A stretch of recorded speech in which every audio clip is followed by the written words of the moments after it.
Hi guys, today we are going to sublimate a puzzle with a picture I took this last fall.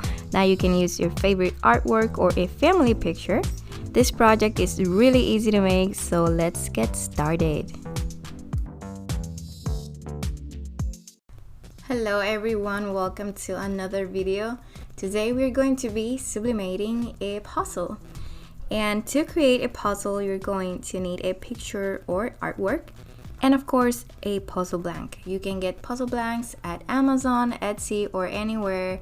You just put puzzle blanks on Google and you're gonna find a lot of different kinds. My puzzle size is 8 inches wide by 5.75 inches tall. I am creating an Illustrator file with those exact measurements, and I'm adding a 0.25 inches bleed around the artboard. This will help us extend the image so the print doesn't have any white areas.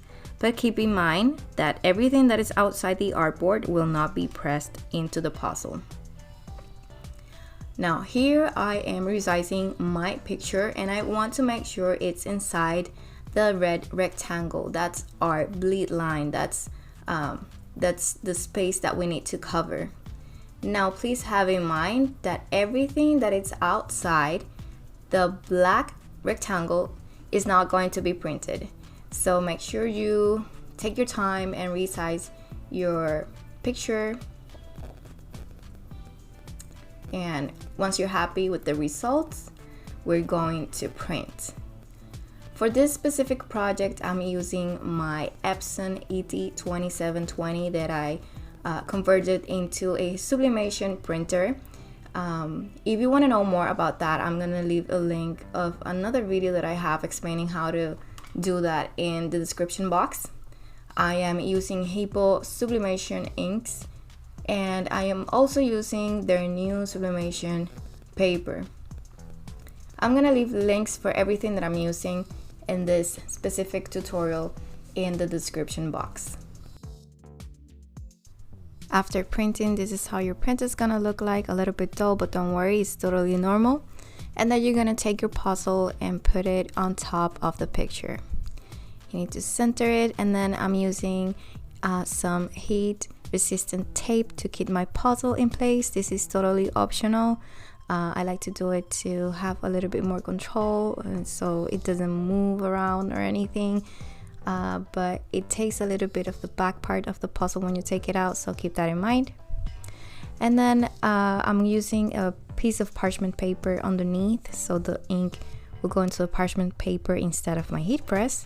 And on top I'm putting a Teflon sheet and another sheet of parchment paper. We're going to press our puzzle for 70 seconds at 385 degrees with high pressure.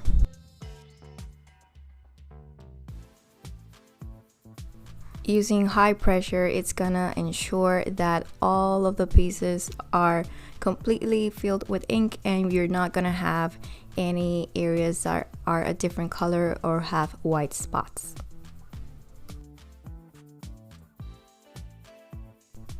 Now I'm very carefully removing the tape, and here's the finished piece, guys.